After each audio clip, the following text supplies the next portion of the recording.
Hello and happy Monday. I hope everybody that is watching had a great weekend and that you're having a good Labor Day.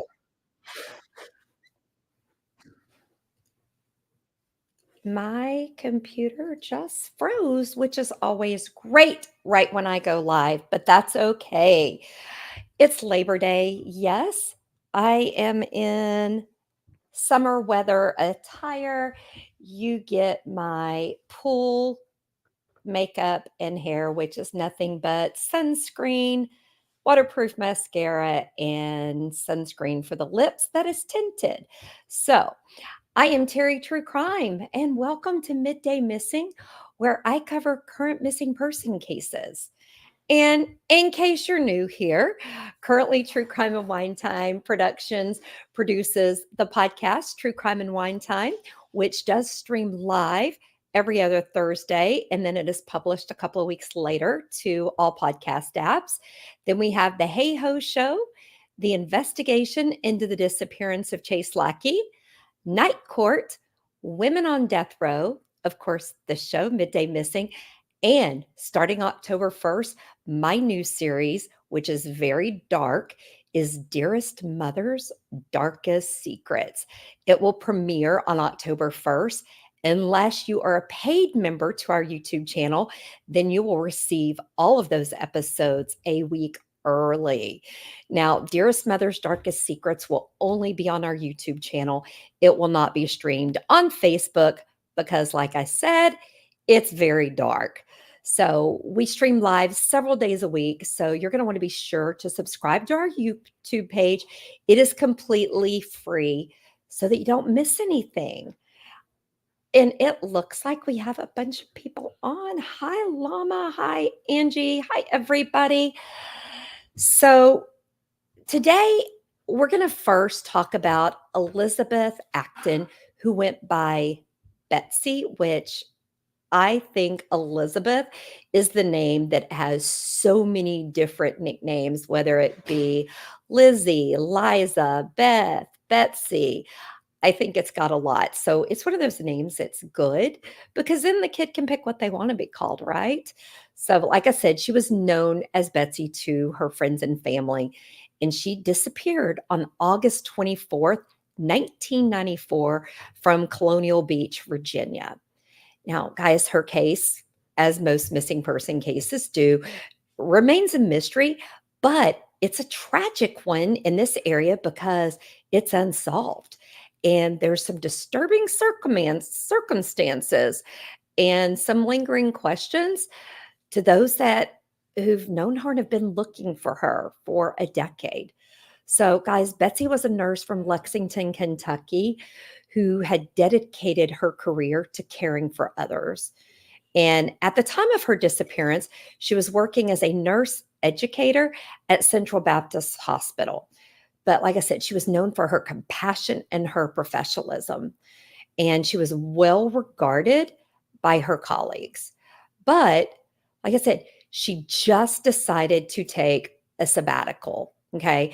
She needed some time to refill all that, is taken out of you by being a nurse. So she needed it after years of being in the medical field. Now, she decided to spend her vacation in Colonial Beach, which is a small, lesser known beach town located in the northwestern part of Virginia's northern neck. I'm going to say, I bet our fabulous JT knows where that is, where somebody like me from Texas is like, have no idea where that is, but I bet JT does. Now, unlike other beach towns, they were known for its historical charm and tranquil atmosphere. Now, guys, my first thought when I hear historical charm is I bet they have some great, amazing not agriculture, architect. See, guys, I'm on Labor Day brain. But it sounds like it's very quaint. Now, her plan was to enjoy some much needed relaxation by the seaside with her boyfriend named Willow Bruce Cherry. Okay, guys, I just have to tell you, Willow Cherry, Bruce Cherry, what a name his parents gave him. Okay, just saying. But underneath the surface of what appeared to be a pleasant getaway, there were signs of trouble. Betsy's coworkers, because she was kind of doing that side gig there as an educator, reported that she had confided in them about her fears regarding Cherry. She described her relationship with him as abusive and told her coworkers if anything happened to her, they should direct the police to Cherry. But despite her fears, she still went on this vacation with Cherry. And guys, it was a decision that would mark the last time she was seen alive. Betsy was last seen on August 24th, 1994, at the Days Inn on Colonial Avenue in Colonial Beach. The hotel, which has since changed ownership and is now known as the River's Edge Inn, became a focal point of the police investigation after Betsy was reported missing. Now, a search of the hotel room revealed bloodstains, but Cherry claimed the blood was menstrual. Okay, guys, really? Why do men instantly go to menstrual blood when there's blood? Somebody tell me this. Somebody tell me this. I don't get it, but it added a lot of growing suspicion. And let's be honest, that explanation made Cherry look really suspicious. In addition to the blood found in the hotel room, Betsy's car was discovered at a separate location. But the details about where it was found is very suspicious itself. They're not releasing a lot of information. But the combination of that and her statement that if something happens to me, Cherry did it, and that blood, her car, I mean, it led police to say that her disappearance was suspicious. Okay, guys, really? It took all of that for the police to say this was suspicious. Can't we just say the blood in the hotel room, because there was a lot of it's enough to be suspicious? Do we really need the car? Just my 2 cents. But despite this, no suspects were officially named in the case, and her body has never been found. Now, this case took a darker turn more than 2 decades later when Cherry was arrested for an unrelated homicide in September 2018. Yes, guys, you heard me, an unrelated homicide. So Cherry was charged with first-degree murder in the presumed death of his brother-in-law, Peter, who disappeared in February 2018. Now, Leon's body has never been recovered, but the circumstances around it are eerily similar to Betsy's. So, according to reports, Leon was last seen being assaulted by Cherry after an argument, and he attempted to cover up the crime, but significant evidence found in Leon's apartment, as well as his vehicle, led investigators to conclude that he had been murdered. Now, Cherry was convicted of this murder, even though Leon's body was never found. Okay, guys, please, somebody tell me, if they could do that for Leon's body, they can get a murder conviction. Why can't they when she disappeared? There was menstrual blood, so he said. Blood, her car, come on. Now, Cherry has not been officially linked to Betsy's disappearance, but the fact that he was involved in another case of a missing person where significant blood evidence was found and the body was never recovered raises questions for me and for everybody else. Betsy's coworkers had warned that Cherry could be dangerous. And guys, I don't know about you guys, but the similarities between these 2 cases makes me say, hello, sus. I mean, really.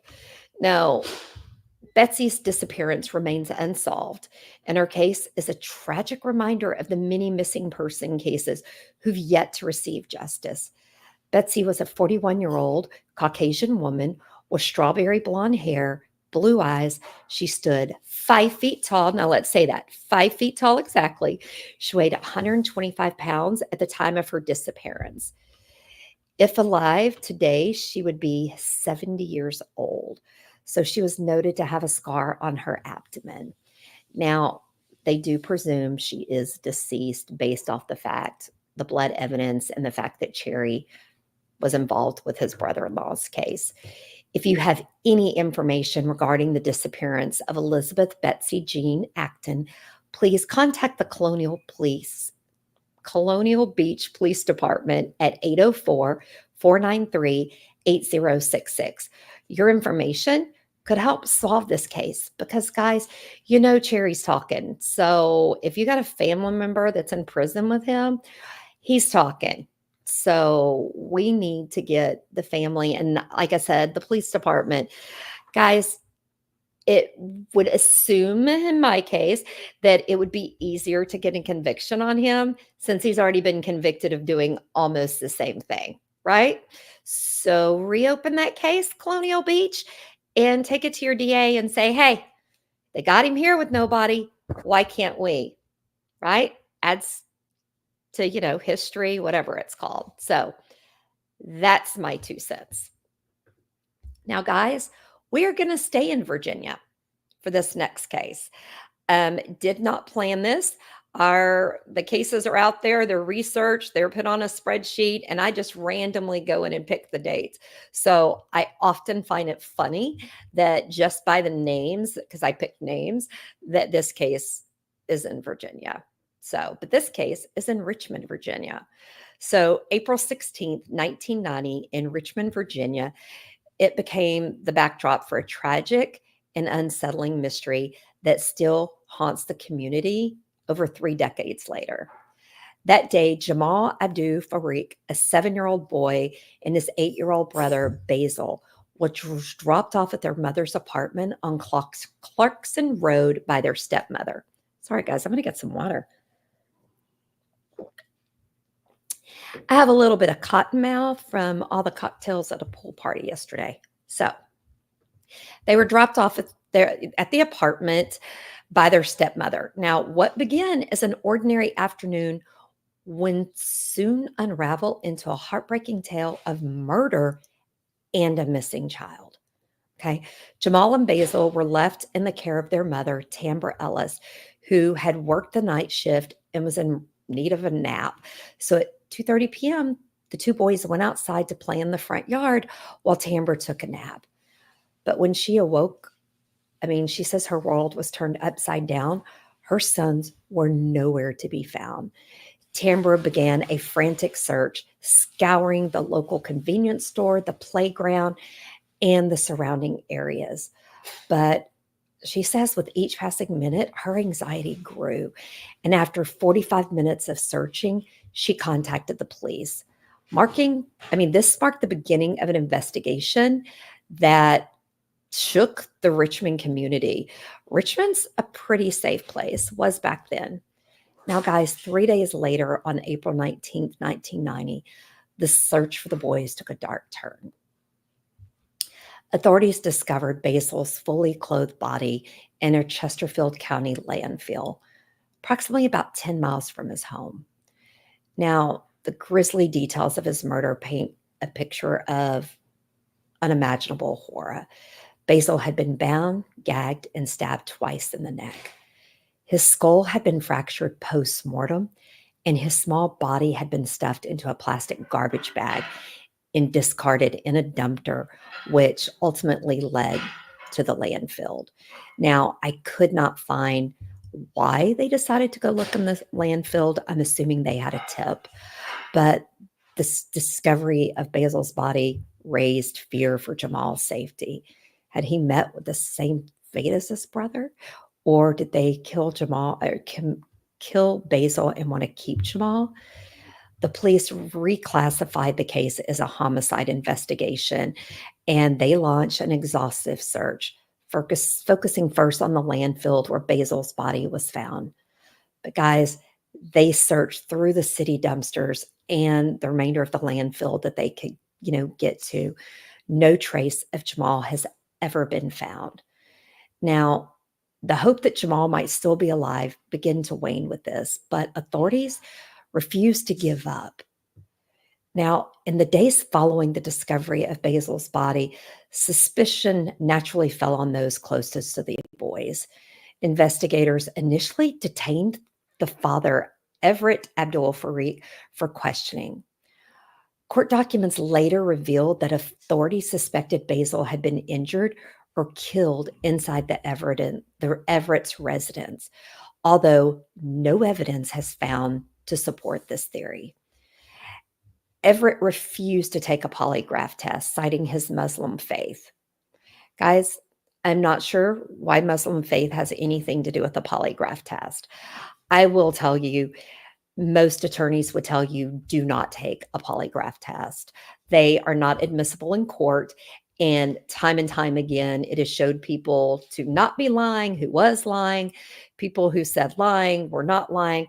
So, me personally, I will never talk to the police and I will not take a polygraph test. And I'm not citing my Muslim faith. I am citing my belief that it's junk science to some degree because you can learn how to fake it. Just my 2 cents. So police said this, of course, added to their suspicion. Of course it does, because you didn't do what they asked. But ultimately, both Everett and Tambra were ruled out as suspects. Now, the investigation stalled, and the case of Jamal's disappearance grew extremely cold. Despite extensive searches and interviews, no credible leads emerged. Okay. He still remains missing, and it is still a perplexing and unsolved mystery. Over the years, the community has rallied around Tambra and Everett in their time of grief, and they continue to hold out hope. They hope, even as sad as it and horrific as it is, that Jamal is still alive and that someone took him because they wanted a kid, or if he was sold into the sex trafficking industry, they still hope he can be found. Now, Basil's funeral service was, guys, it was a moment, to say the least. It had mourners from all across the city, including clergy from both Christian and Islamic faith, reflecting on the interfaith nature of the boys' families. So, guys, this was a loss that didn't just hit the family, it hit the entire community. You had Christians and Muslims come together, and that in itself says a lot. Now, Jamal has been said was a bright and energetic second grader at ESH Screen Elementary School. He loved pizza, who doesn't, basketball, and he liked the Teenage Mutant Ninja Turtle videos. And guys, everybody said he was just a peach. The possibility that he might still be alive has kept the hope alive in the hearts of his family and those who remember him. Guys, for Tambra, the pain of losing her sons has been an enduring struggle. She has never remarried or had additional children.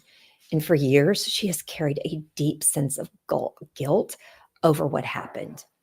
Because, guys, she went to take a nap and they played in the front yard.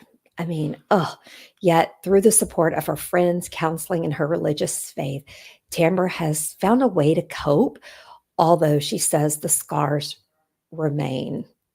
Now, the murder of Basil and the disappearance of Jamal is a mystery. They have never found who murdered Basil or who took Jamal. Okay. There's a lot of speculation and sorrow and a reminder of the fragility of life, and that his family knows one of their children is deceased, but they do not know what happened to the other, and they don't know who did it. Guys, that is a double traumatic trauma. I can't imagine to have your child go missing is one thing, then to have your child go missing and killed is another, but to have one in both category, I I can't. My heart goes out to those parents and that family and the community. Now, the Richmond community has not forgotten, and they are still hoping that someone will call in and give a tip. And sorry, I notice I mistyped the phone number again. I'm going to just say, guys, I am not great with typing in phone numbers, but if you have any information, you can call Major Crimes Detective Cartagena at 804 646 3867. Guys, if you know something, please, this family has the double trauma that I I can't even imagine. I would not wish on my worst enemies that a child would go missing or that a child go missing and then be found murdered. That, like I said, even my worst enemies. So please. Also, the missing posters are posted to our social media page. I think they post like around 12:30. So during this broadcast, please share them. Let's get the word out. Okay. Now, I did go with a cute story for today's palate cleanser because it is Labor Day. We need to honor Labor Day. And guys, I need to get these two cases out of my brain for the rest of the day so I can enjoy my Labor Day with Double H. So I hope you like this one because it's kind of cute. So, once upon a time in a small town known as Peak Bay, there was a flag named Freddie. Freddie wasn't just any flag. He was proud, star-spangled banner with red and white stripes and as crisp as a summer's day and stars that twinkled like the Milky Way on a clear night. Freddie had one job: to wave proudly every Labor Day from the porch of the big White House on Maple Street. It was his favorite day of the year, and he took his job very seriously. But guys, this year something went wrong. On a gusty, windy day, the likes of which no one in Peak Bay had ever seen, whipped through the town just days before Labor Day. Freddie, who was happily basking in the summer sun, was caught off guard. The wind grabbed him by his top corner, lifted him high into the air, and sent him flying away from the porch he called home. "Help!" Freddie yelled. "Help!" Freddie flapped. But the wind only laughed at him and carried him higher. Before long, Freddie found himself tangled in the branches of a very tall tree in the town park. "Oh no," Freddie groaned. "How will I ever find my way back in time for Labor Day?" Determined to not miss his big day, Freddie decided to find his way home. He wiggled and wiggled and wiggled until he was free from the tree. Then he just floated lightly down to the ground. But Freddie had a problem. Everything looked so different from down here. Where were the red shutters and the white picket fence of his beloved porch? As Freddie wandered and flittered through town, he met all sorts of characters. There was Sandy the Sun Hat, who had lost her owner at the beach and was now living a life of leisure on a park bench. "You could stay with me," she offered, but Freddie knew he had to keep moving. Next, Freddie bumped into Barry the Balloon, who was still half inflated after the 4th of July parade. "Stick with me, kid, and we will float all the way to the moon," Barry said. But of course, Freddie had to decline. He still had a mission to complete. Just when Freddie was beginning to lose hope, he spotted a familiar face. It was Ollie, the old glory, a flag just like Freddie, but a little older and a bit more worn. Ollie had seen it all: sun, rain, and even a snowstorm one freak winter. Ollie had some wise words for Freddie. "You know, young flag," Ollie said, with the flap of his tattered edge, "sometimes the best way to find your way home is to let the wind guide you." Freddie thought about this a minute. He had always been at the mercy of the wind, but maybe Ollie was right. Maybe, just maybe, he needed to trust the wind to take him where he needed to go. So Freddie spread out his stripes and waited for the next gust of wind. When it came, he relaxed and let it carry him up, up, up and away. Higher and higher Freddie soared until, could it be? There it was, the big White House on Maple Street with its red shutters and white picket fence. Freddie floated down gracefully, landing perfectly on the porch just as the sun began to set. Exhausted but happy, he hooked himself onto the flagpole, ready for Labor Day. As the first rays of dawn lit up Peak Bay the next morning, Freddie was there, waving proudly for all to see. And so, every Labor Day, Freddie the Flag proudly tells his story to all other flags in town, reminding them that sometimes when you're lost, all you need is to let go and trust the wind to take you home. Freddie found his way back in time for Labor Day, and from that day forward, he never feared the wind again. Instead, he welcomed it as an old friend, knowing that no matter where it took him, he would always find his way home.